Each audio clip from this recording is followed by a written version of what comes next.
Hi guys, welcome back to the channel. Today I've got the tank review for the brand new Ultimate Season Pass reward tank, the BZ-176.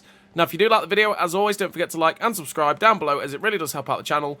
And yes, the BZ-176. This is a tank that is brand new for the Ultimate Season Pass, so it will cost you about 6,000 gold, although realistically it's only 4,000 because you do get 2,000 back from the Season Pass. And as a tank, it's a pretty well-balanced tank, because on PC, this thing is absolutely bonkers mental.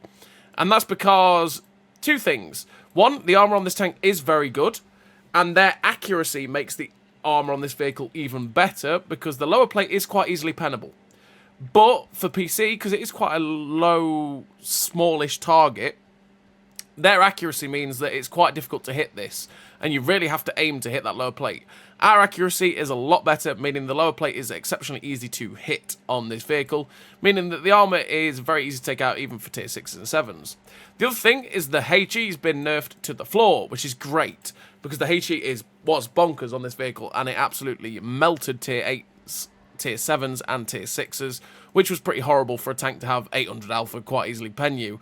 But the thing is, HE mechanics exist on PC as well, which also helps to make this thing bonkers, because the HE mechanics mean that HE act exactly like AP. So even if they hit spaced armor, if they can pen through the spaced armor, they will pen and do full damage for 800. They will not splash like ours will, which means that this tank is absolutely mental over there. But for us, it's actually pretty decent. Its penetration is low, which can be a bit of a pain at time, because you've got 160mm caliber gun, you can actually overmatch quite a few plates that you wouldn't expect to pen, which means you pen some really funky shots. And with the hard-hitting alpha, it is very satisfying to play. And if you can't pen things, you can load the HE, which has a decent splash radius, which means it splashes for quite a bit as well, up to like 200 to 300 to 400 damage at times, which is very, very nice for the BZ-176. Mobility-wise, it is a bit sluggish and slow without the rocket boosters, because yes, this is the first tank to come in with rocket boost technology, as you can see on the back. If you press left on the D-pad, you will be able to activate the rocket boosters, and for 10 seconds you will travel up to 45 kilometers an hour and sustain it. But you can't go backwards at that point, and it also becomes a bit harder to traverse in general. But on the whole, the rocket boosters are quite nice to use. They help you cross gaps a little bit easier, and then get yourself into good positions to use this gun, which is actually pretty nice for the type of gun that it is. It's also a very good hull down vehicle, this tank. The armor on this tank is very, very nice hull down, and it can be pretty damn useful. But without further ado, let's get into the statistics of the BZ-176. As you can see, you've got a 30km/h top speed with a 15km/h reverse speed, 600 horsepower engine, which is 10.51 horsepower per ton ratio, which means you do get towards that 30km/h top speed, but it is a bit sluggish getting there. And without the rocket boosters, yeah, the mobility on this vehicle really isn't that nice. But you do get the rocket boosters, and they activate for 10 seconds, which means you get 10 seconds of rocket boost, which pumps you up to 45 kilometers an hour. You've got 4 uses of this rocket boost mechanic, which means that you want to use them sparingly. You want to use them when you're crossing to positions that you really want to take. So maybe when you're coming out of spawn at the start of the game, you might do 1 rocket boost. When you want to cross a gap to get to an aggressive position, you use another one. You don't want to use them all in one go, because you will leave yourself hanging later on in the battle. You got 4-second cooldown on those boosters, so once you've used them and you've used 1 boost for 10 seconds, it will take you another 4 seconds to wait for it to cool down before you can use them again. You got 1,550 hit points, which is a decent slab of hit points for a tier 8, with 29 degrees a second on the hull rotation speed, which is a little bit slow, and it generally, the mobility on this vehicle does feel sluggish, and which means it does turn a little bit slowly when you're turning left to right. You got 2.2 on soft, 1.1 on medium, and 1 on firm, which isn't the best ground resistances in the universe. It's also not the worst. You've got, well, camo doesn't matter because you're a heavy tank. You got 380 meters of view range, which is pretty average for a tier 8 vehicle, meaning you can get up to a decent view range level for the BZ-176.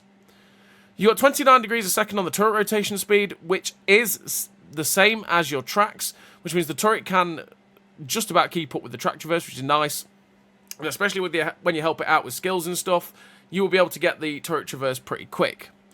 You've got 2.67 accuracy during rotation, with 3.45 accuracy during movement, which is atrocious. It really is atrocious. With 0.6 accuracy at 100 meters, again, statistically, this is a really poor gun in terms of its accuracy. But it's going to be, because it is a 160mm gun. It is a big gun with high alpha, so naturally, to offset that high alpha, the gun statistics are going to be poor. But for this kind of gun, that's not that bad. Just think of the Caliban, which is very, very similar to this. The gun handling on that tank is atrocious. This tank is way, way better in regards to its gun handling. You do have 3.5 second aim time on that gun as well, which is really not very nice, especially since it does bloom out quite a lot due to the poor accuracy during movement and rotation. But you don't feel it too horrifically because you will be able to get the aim circle down to a decent size with running all the gun perks and the equipment in general on this vehicle. 10 degrees of gun depression is very, very flexible on this vehicle. This vehicle is very, very good hull down, and it can get hull down and use its gun very easily on a ridgeline because 10 degrees of gun depression is fantastic on this tank. And you've got a 25-second reload on this vehicle, which is very slow with 1560 DPM, but it's going to be slow because, again, it's got higher alpha, so the reload will be a bit long. But you can get it down to a decent-ish level for what is 650 alpha per shot, which is very, very nice. With 800 alpha on the standard HE, because, yeah, the premium, well, there is no premium round on this vehicle. 208 standard pen on that AP with 80mm of penetration on the HE.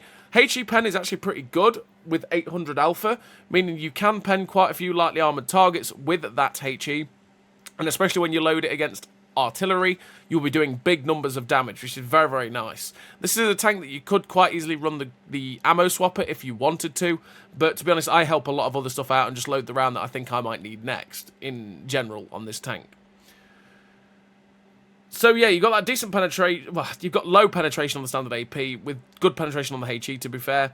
But like I say, because it's a 160mm gun, there is actually a lot of plates that you do end up overmatching at points that you sit there going, I don't normally pen that turret roof. Oh, right, yeah, because it's got a 160mm gun. So that, even though it's quite low on penetration, there is a lot of times you do pen things that you probably wouldn't in any other tank. You do have 860 meters a second shell velocity on the standard AP, which is fantastic for this kind of gun, by the way, at this tier, with 760 meters a second shell velocity on the standard HE, which again is pretty damn good for this tier, because it's usually a lot slower on this kind of gun, and it makes the gun handling usually feel atrocious, whereas on this tank, it doesn't feel that bad for the kind of gun it is. With 150% silver earn rate too, means that it is on the lower end of silver earn rates on this tank. It does make still decent credits though, because you don't actually fire any premium in this tank, which can be nice for the BZ-176. So let's have a quick look at the armor model of the BZ, as it does have the same armor model as the PC tank. So we can actually use Tanks GG for this and show you the effective values, which is always handy. So as you can see, this mid plate, because of the angle when you're on flat, is about 250mm of effective armor. So once you get premium rounds from tier 8s firing 260 plus, which there's quite a few that do, they will start to go through this mid plate, which can be a bit of a pain. The lower plate is 145mm of effective armor, which means that most tanks you will face will go straight through that lower plate very, very easily, which is good, because lower plates should always be fairly weak, right? But yeah, be careful of tier 10s firing standard, and especially tier 10 and tier 9s firing standard and premium rounds, as they will butcher this mid plate, and it's a very fat, easy target to hit with the premium rounds, especially from those tanks, and they will go straight through it, so be careful of that. But against tier 5s, against tier 6s, 7s, and your own tiers firing standard, and especially premium from tiers 6 and 7, you will be able to bounce quite a lot of shots off of this up and lower plate. The armor on this vehicle is very, very nice in terms of that. The turret armor, as you can see, is godly. This is definitely a hull down tank, because once you use the 10 degrees of gun depression, as you can see, oh yeah, the turret armor is fantastic on this BZ-176, meaning this is definitely a hull down vehicle. Go to ridge lines, get hull down, and that's where you'll get the best out of this tank. Be careful though of this, and especially if you're facing other BZs, because you do have 41mm of turret armor, which means that 124mm caliber guns, 123mm caliber guns in that region will go through your turret roof fairly easily, as they will overmatch it, which means you, with a 160mm gun, can overmatch the roof of every other BZ-176 really, really easily, and you'll go straight through it most times because it's very easy for you to pen with the caliber gun you have. There's also a cupola on top, which is 120mm of thickness, which means on flat ground, if people can't hit your lower plate and you're covering that lower plate, try and shoot this cupola on top, as it is a lot easier to pen on the old BZ-176. And in terms of its side-scraping capacity, it can side-scrape very, very well, as you can see, even at this sort of angle, even at that sort of angle, which is extremely over-angled. It is very, very difficult to penetrate on the BZ-176. This is a very, very good side-scraper as well, which means you can side-scrape and then dish out the big hitting rounds that this tank can dish out. So without further ado, what do I run in terms of a crew and equipment? Well, in terms of equipment, I run the advanced loader, the gun stabilizer, and optics. Optics to make the view range better on this vehicle so I can spot for myself, especially on maps like Prokhorovka, for example, where I can go hull down on a ridgeline, use the fantastic turret armor, bounce a lot of shots. I can also spot for myself and dish out damage. Gun stabilizer to get the accuracy during rotation and movement down as low as humanly possible, because yeah, the accuracy during movement and rotation is atrocious on this vehicle, so you want to help it out as much as you can. And the advanced loader to get the best out of the reload too, because yeah, the reload is very, very long, so naturally you want to help that. If you wanted to, you could decide to drop something like the gun stabilizer. I don't think you would, because yeah, the accuracy on this gun is dreadful. You want to help it out as much as possible. But you could run the ammo swapper if you wanted to switch between the AP and the HE rounds, as they both have their uses. It's down to you and how you want to play the vehicle in general, as that's generally how it runs for most tanks. And then in terms of a crew, I do run, well, I've stuck it in the old Death Chariot. Let's put it back in the BZ-176. As you can see, I run Born Leader, Rapid Reload, Sixth Sense, Situational Awareness, Trap Mechanic, Rapid Aim, Steady Aim, Snapshot, Run and Gun. All three gun perks to make this gun as good as humanly possible, so that I can get the shots in on target and hit exactly where I want to with this gun. And especially with the lower pen, I should say, it is nice to get the accuracy down as low as possible so I can actually try and hit the weak spots, which can be a bit difficult at times because it is fairly derpy, but you really want to help the gun as much as you can. You want to be running all three perks. And then the rapid aim to make the turret traverse better, so that I can at least get the turret traverse way, way better than the tracks, so I can get this turret snapped in on target. And especially when I'm sort of sitting more stationary on ridge lines and I'm using the very good gun depression with the very good turret armor, I can turn my turret from left to right a lot quicker and get the gun going.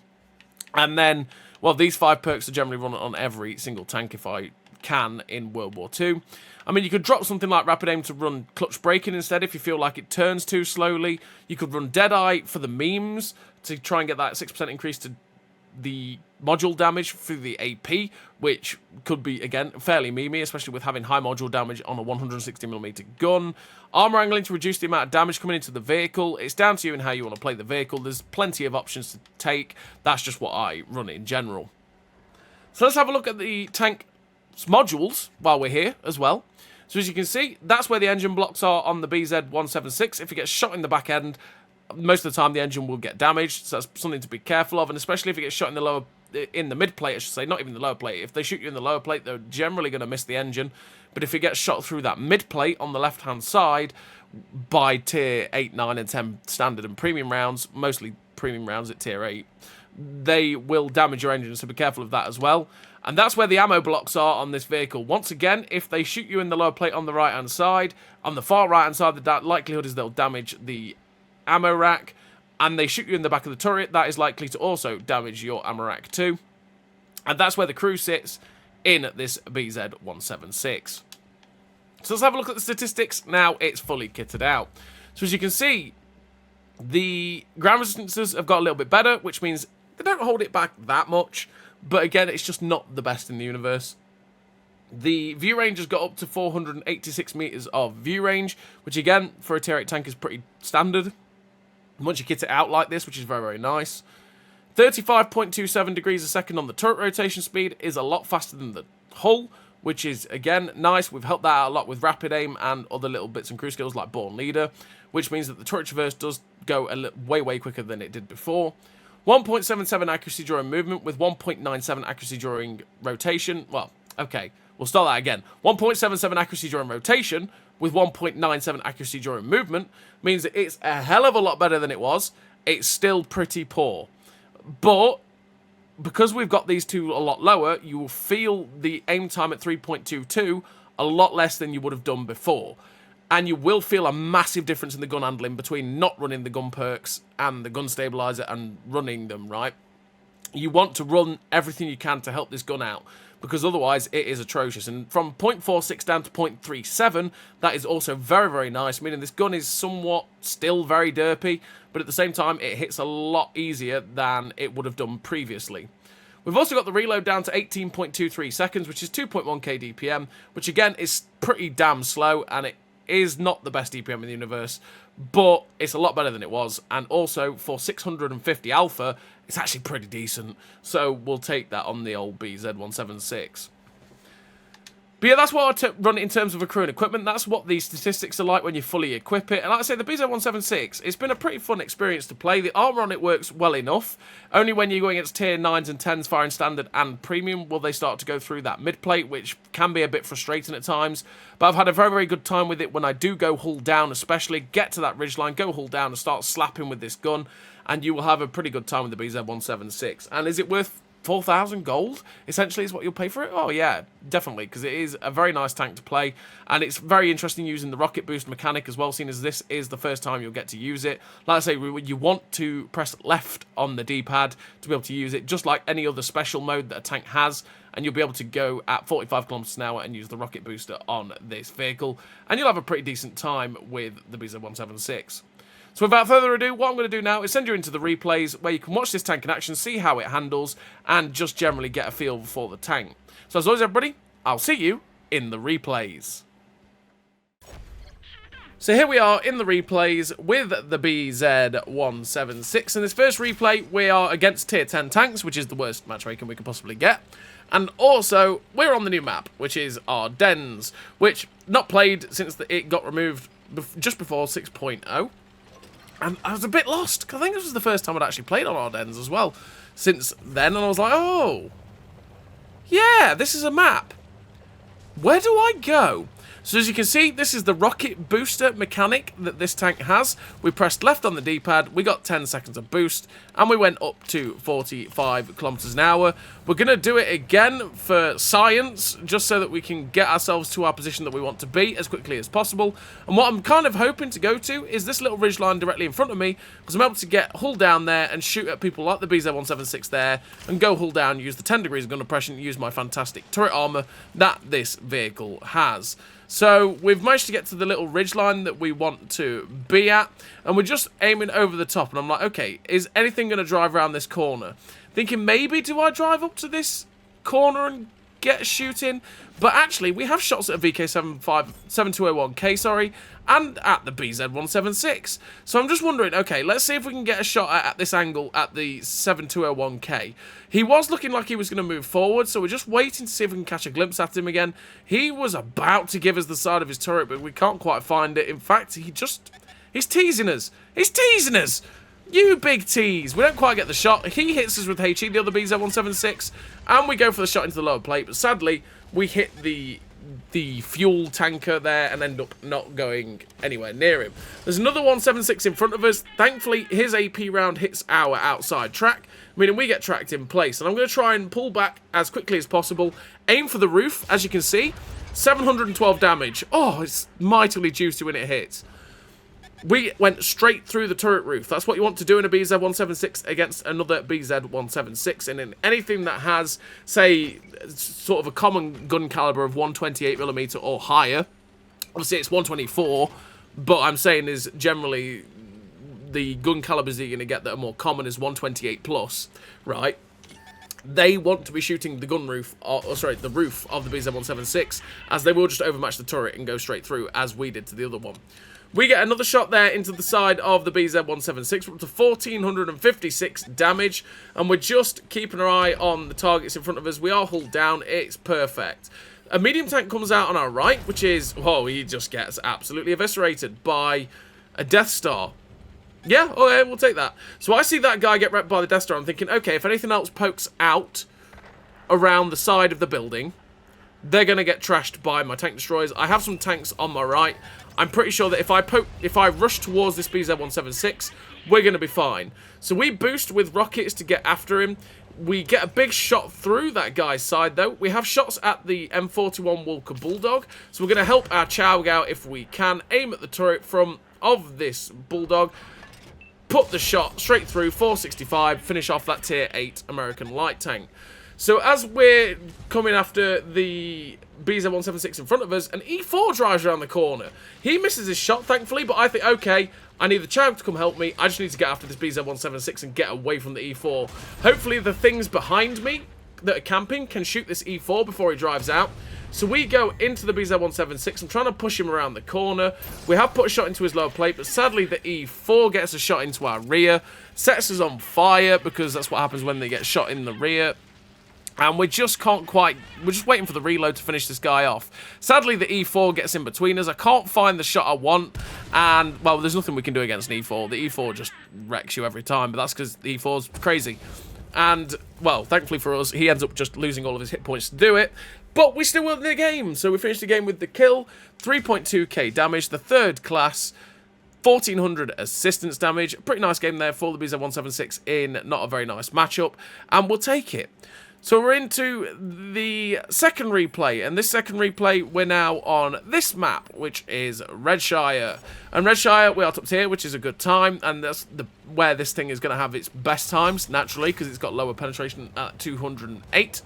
And on Redshire, in this kind of spawn, we are going to go to the position around G5, go hull down there, see if we can get shots across at the people that might be going at B7, B8, and then try and shoot the people that go across the 1-2 line as well, as that can be pretty handy for a tank like the BZ-176.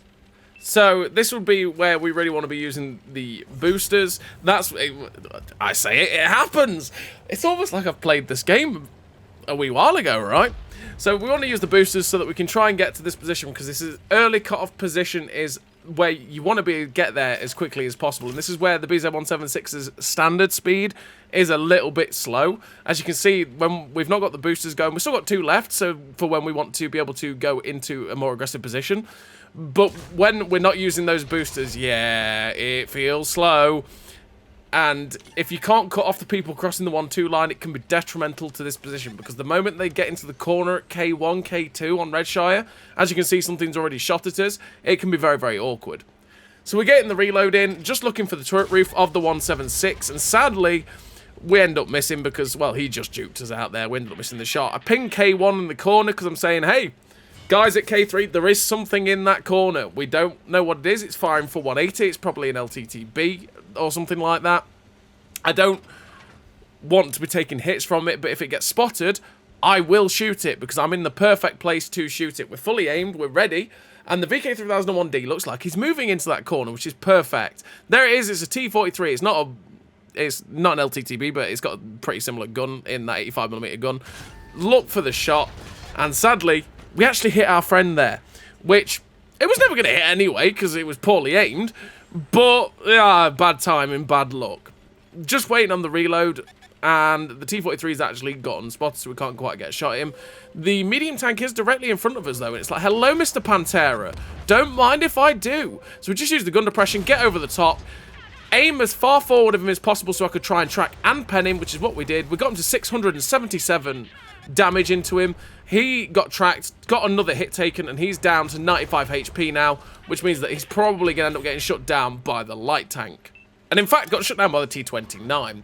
So we've now got shots of that T-43. We are getting pummeled by artillery, but thankfully did no damage. That's the accuracy of the BZ-176 right there. As we were fully aimed on the T-43, it went low and did track damage only, which is kind of sad about, but there we go.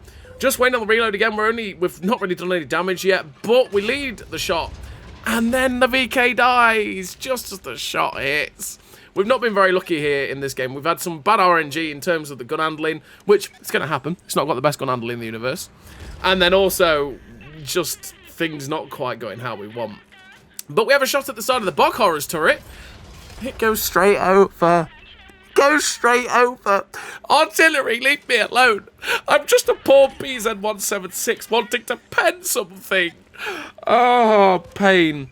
So we see the BZ-176 in front of us. The roof, again, you can see me automatically go for the roof. I can go straight through it.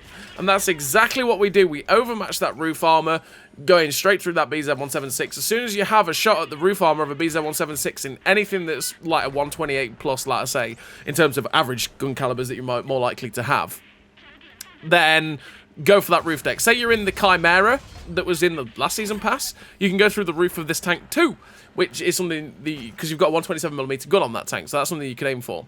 But we did get a shot through the Bog Horror side. The T-32 is closing the distance, so I do want to get rid of the Bog Horror or the other BZ, but if this T-32 wants to come after us, quite happily going to slap a shot through his lower plate. 720 odd. Oh, it's so satisfying when those shots go in. It's such a satisfying tank to play. When those rounds pen, oh, you know they pen. You know, it's one of those vehicles that is super satisfying in that regard. And it's one of those tanks that is very, very nice to make work. As we put a shot through the side of the T-32 there, shutting him down. We're up to 3,081 damage, 890 assistance. We know where the other two tanks are that are directly in front of us, the reason we are detected, and that is the Bog Horror and the 176 that's directly in front.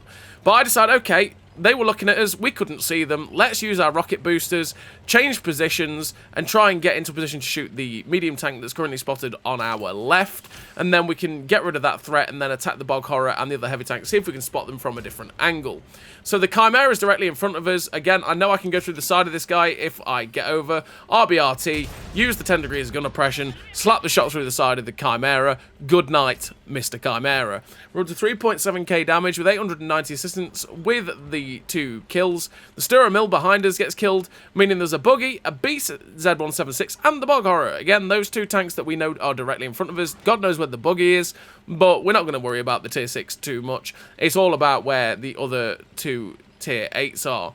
So I'm just going to take a measured approach to attacking these guys, because I thought maybe they'll still be in the open. I don't want to get spotted in the open and die. We put a shot through the Bog Horror's turret there, which we weren't aiming for. We were aiming for the side, but it overmatched the turret roof, because again, we can overmatch that, and we ended up getting a big juicy round into that guy's turret. He got shut down. I mean, there's only one tank left. It's the BZ-176. We've got shots at his side, but sadly he gets unspotted. And that means we just don't get the chance to get another shot at him. And since he's unspotted, we don't really know where he's got. Well, we know where he was heading to. He was heading up the 9-0, so it's our turn to try and catch that guy out. You heard the little noise, and that's because I tried to use the rocket boosters, but we've already used them all. So we've now got to deal with the BZ-176's stock mobility, which is 30 kilometers an hour, which is slow. It is a slow tank if you don't have any rocket boosters left, and that can be pure pain. So we end up seeing the BZ-176 through the gap. Couldn't see a shot into him, though. And sadly, that means we couldn't be able to shut him down. And we're left still chasing him. Which is, again, like I say, it's where the mobility of this vehicle can let it down, and you are seeing the pain that is this tank without rocket boosters.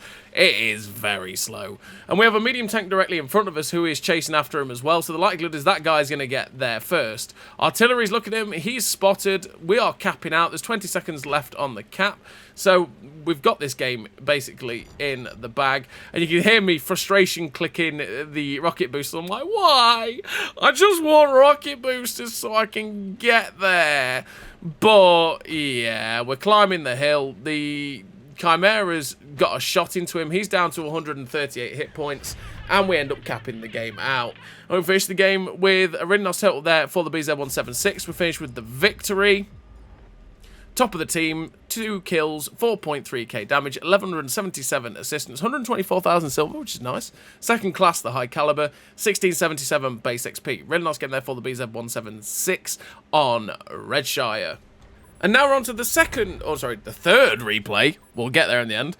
Well done, Brain. We're on the third replay, and this time we are on Overlord. And on Overlord, what we're going to do is we're going to go to the position at F9, because from there we can go hull down, shoot the people down the 9-0, and then just keep people to our front, keep people where they can only see the turret front of this vehicle, which is, again, is the big strength of the tank. And that way we can just slug our way through the enemy vehicles. So you can see we've used one boost already to try and get ourselves there. And then we're using the second boost to make sure that we can get to the position in a good time. Because it goes up to 45 kilometers an hour. That's where we want to be generally with it. But when you're trying to get to position at the start, it's always recommended that you probably use 1 or 2 boosts and then try not to use too many others, because they are very, very useful to have, those rocket boosters, to get to an aggressive position. And especially when you need to change positions as well, they can be very, very useful to use. Just the big advice is don't blow them all before you get stuck into the battle. So our first shot of this match is very typical of the BZ-176. We hit the floor, meaning we didn't get the shot we wanted into the other BZ-176 that basically gave us this whole side. That was a very poor shot. That was a bad shot. That was never going to hit the lower plate of the car there. But we're now stuck reloading again. We did block shot for 500, which was from the car because again, when we're in a hull down position like this, we are very, very good. And we got 300 assistance.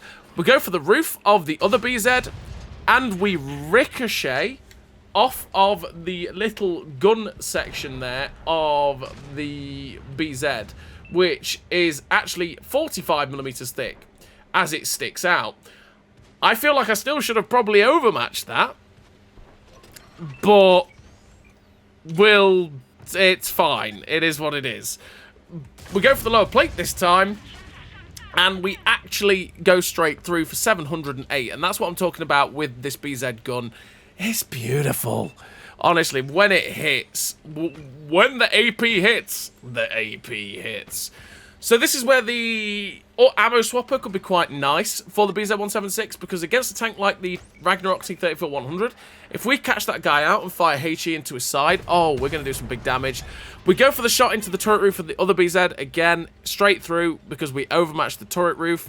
Again, it is the big hint to do. You just want to be shooting the turret roofs of the BZs with high caliber guns, because you go through it with relative ease and you just forego the very good armor that the vehicle has on the turret.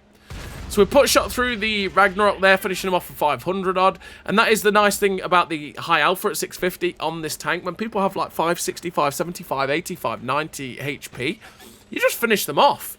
And it's not something that you always do in any other tank, so it's a very nice asset to have.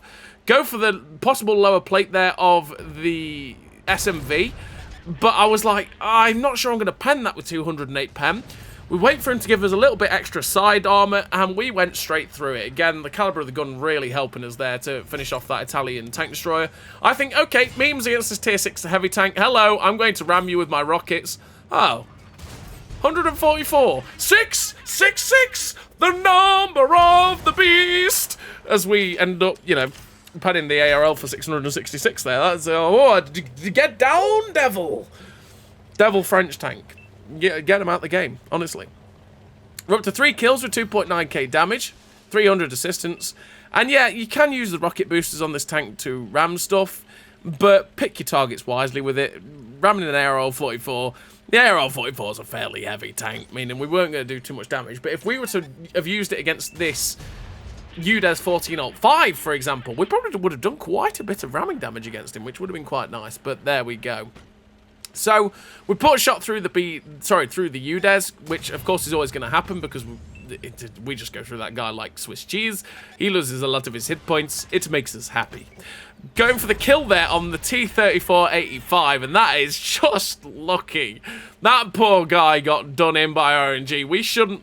The gun handling on this vehicle, we should probably not have hit that. But RNG giveth, RNG taketh. And we will take that. We're up to 3.8k damage with 4 kills. We get spotted and detected. And I'm not really too bothered about the tanks that are sitting behind me in the heavy tank and the medium tank, because I wanted to guarantee getting behind this ridgeline here, getting hulled down, so I can shoot those guys in the side. And I wanted to get rid of the UDES first. And that is exactly what we did. So we've got 2 seconds left, and I'm looking at this this Chrysler.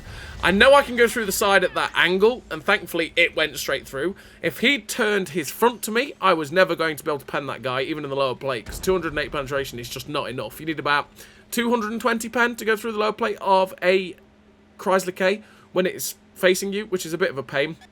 So, we've loaded HE. Why have I loaded HE? Because my AP is not really going to pen the front of the car too easily unless I get his lower plate. But in the position he's in, I'm not really going to be able to get a shot at his lower plate. So I load the HE, because if he turns too much, 80mm of pen will actually give me a decent chance of penning the side of the car. But if he stays hull down like he is right now, I can just keep doing this. And that is, we hit him for 260 odd, we've hit him for 250 odd, 2 shots with HE. And that's exactly why we loaded it, so that we could just splash him. Put him down to a 1 shot now with the splash, meaning he's got to be very, very careful. We're supporting the other BZ as much as possible. If the Dragon decides to go over, we could possibly pen it with 80mm of armor again. Our BZ's gone in on the Dragon, which is wasn't really advisable, if we're honest. But he ends up shutting down the Dragon there, because I thought, well, it's quite fortunate that the Kari's bounced, but if he was going to go in on the Dragon and the Dragon penned him, the Kari would then be able to kill him in 1 shot. He's been fairly lucky that the Kari didn't manage to finish him off. We come over the top, put the shot through the side of the Kari, finish him off for our 6th kill of this game. We're up to 300 assistance with 5.4k damage. A very, very nice game here for a tier 8 tank. Meaning there's only 1 tank left on the enemy team. It is the Barask. We've loaded HE. Why? Because, yeah, I could pen it with AP and pen it for 650. Or my HE round could go through what is basically a light tank and pen it for 800, which would be very, very nice. So we're just going to take that chance. And even if we don't pen it with AP, there's a likelihood that if we shoot it in the side and splash it, we're splashing it for about 300 to 400. And we'll blow its tracks off, which will stop it dead. And my friend in the other BZ will be able to finish him off. So we're just poking over, looking for the Barask, and we end up getting spotted and then detected. And it's like, okay, where is he? I know I can afford 1 pen. He shoots us from the right, misses, shoots us from the right again, misses again. And it's like, okay, we know exactly where the Barask is, so we're going to get ourselves over there to try and find it. I ping exactly where he is so that my BZ knows relatively where the Barask was last possibly spotted, or well, you know, where he is because he shot at us. We get spotted again. It's like, okay, he is in this corner again. Where is he? So we're just going to keep ourselves moving. We bounce the first shot from the Barask, and that tells us with the second shot, because he missed there, he hit the building, he's still in this corner. We get detected again, spotted and detected. Where is he? I've not spotted him yet. He's still detecting us, which means I think he's still sat in a bush directly in front of us somewhere behind these buildings. But we just don't find him. That sneaky bugger. He's got out, hasn't he? He's got out of this corner. Where I thought, fully, with 486 metres of view range, I would have found that Barask if he tried to run away. But we don't find him. And at this point, it's kind of like, are we going to go chasing after a Barask? Are we going to do that? We get spotted, which means, again, he's crossed our sight line. I turn towards where he possibly is so he doesn't get a chance to pen me, because I don't particularly want to get put down to a 1-shot, as that would be bad. And I get myself back below the ridgeline and get unspotted. Our other BZ is doing the smart thing, which is he is in the cap. So what we want to do now is there is always a time and a place for capping. And this is it. We're not going to go... We're in a very slow heavy tank. Our friend is a 1-shot. We're not going to go chasing after a Barask. You've already seen how easily it outspotted us, and then managed to just get away. There's every likelihood he could play cat and mouse with us very easily and just kill us with 2 shots. So we're not going to play that game. So our friend is capping. We're going to go get ourselves into the cap, get behind the dead wreck of the T-34 in front of us, and the Barask will actually have to come after us and try and kill us. If the Barask doesn't come after us and try and kill us, then he loses the game. And we win. So we will take that. So there's 6 seconds left on the cap. 5, 4, 3, 2, 1. And the Barask just never bothers coming back to try and reset. So we end up winning the game with a pretty damn nice total there for the BZ-176. We finished with the victory. Top of the team, 6 kills, 5.4k damage, 300 assistance damage, 142,000 silver. The first class, the high caliber, the top gun, with the 2.1k base XP. Really great game there for the BZ-176. Probably will be an ace in the future, realistically, but it's first day ace requirements set to the highest requirement for a tier 8 heavy tank. At this moment in time, I'm not sure what that tank actually is, but clearly it's pretty high in terms of the basic requirements. So we're on to the fourth and final replay of this video, the best game I've had in this tank. It is on Lakeville, and on Lakeville, perfect. Lake Road, we can go get hull down on the Lake Road, meaning our armor is going to be accentuated, be fantastic, and we can just start slugging, which is what this gun does. And we can use the rocket boosters to get us into position pretty damn quickly, as you're seeing as well, because we're going over some terrible terrain for the tank, which means that, yeah, we've managed to get to the position we want to be at the perfect time. So we go for the lower plate shot on the BZ-176. Sadly, it goes high, hits the mid plate, I should say, which we're never going to pen, and we bounce.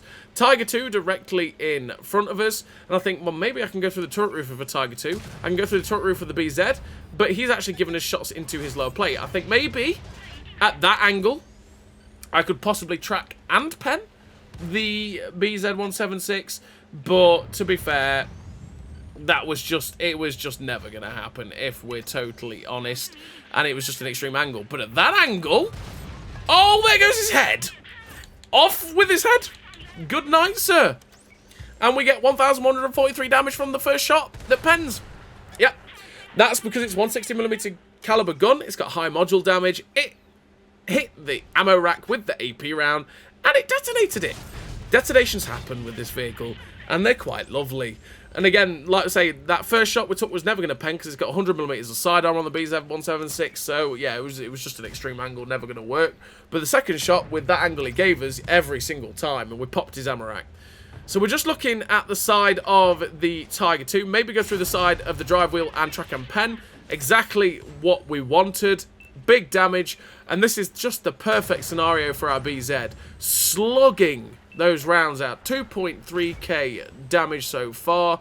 And we've got the perfect ridge line to pull back behind, get ourselves safe, and then when reloaded, go, hello friends, as we put another shot into the other BZ for 583, finishing him off. Again, alpha damage, 650 is beautiful, and when people have that 580, 590, 600, they think, ah, I'm safe, I'm going to survive the next shot.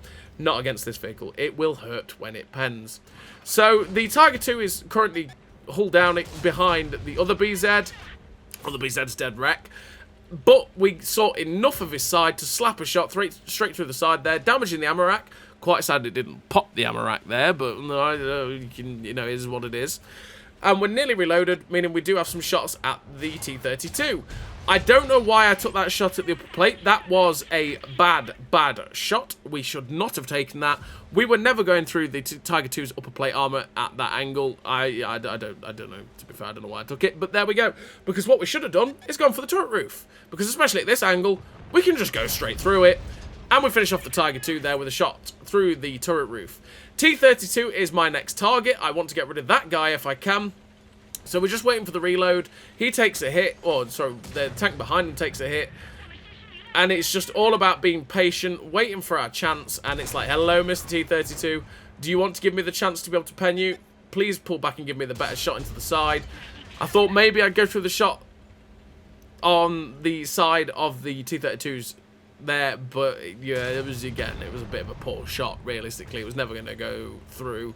But he's pulling back into a position where it's going to be a bit easier for us. And we see the machine gun port. That's the weak spot on the upper plate of the T-32. Shoot the machine gun port. That's the weaker angle. And we managed to get rid of it.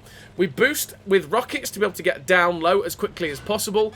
The way to turn in this vehicle when you are boosting with rockets, the way to be able to actually turn is to use the handbrake. So when you're at full speed like this, if you handbrake left or right, you will turn very, very quickly. That is the way to do it. But we've managed to use both the rocket boosts to get ourselves into a good position to attack the M42 Duster and the other guy that was in front of us. Put a shot through the M42 Duster, and well, we didn't need to go through the other heavy tank because he's run away.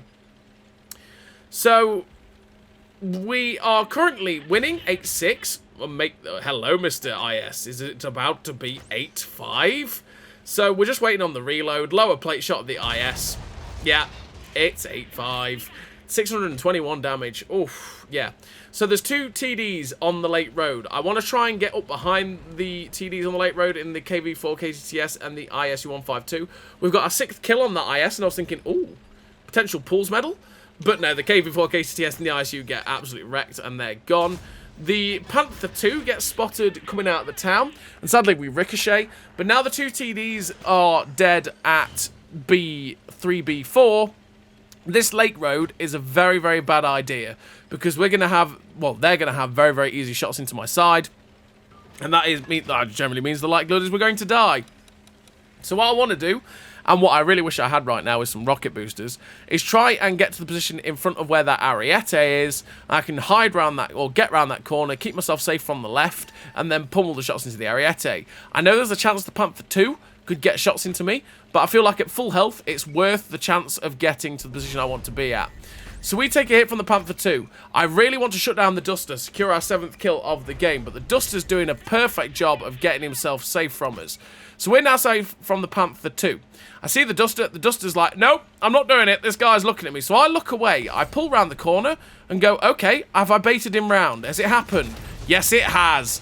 RBRT the shot straight through the M42, finishing them off for our 7th kill. The Ariete YOLO's past, putting it so that we can angle our armor to the front to the Panther 2 and the Ariete. The Panther 2 shoots us. He gets put down to a one-shot. This is the perfect chance to possibly get our Radley Walters. And we put the shot through the Panther 2, securing our 8th kill of this game. We're up to 5.3k damage, 945 assistance, and we got a Radley Walters medal. It's always nice to get the Radley Walters. And sadly, though, we end up capping, so we don't get the chance to go shoot the Ariete. But we do finish with the victory. 8 kills, 5.3k damage, 2.3k base XP. The 3.2k blocked, because like I said, this tank is fantastic hull down. Radley Walters, steel wall, high caliber, ace tanker, for that 2.3k base XP. A really fantastic game there for the BZ-176, which is a pretty damn, well, it's just a pretty damn nice tank. It hits like a truck, really does struggle in those tier 10 games to be able to pen things at times, but where you can't pen things, just load the HE rounds, and you can have fun with this thing, and the rocket boosters are a nice addition too. So as always, everybody, thank you very much for watching. I'll see you next time.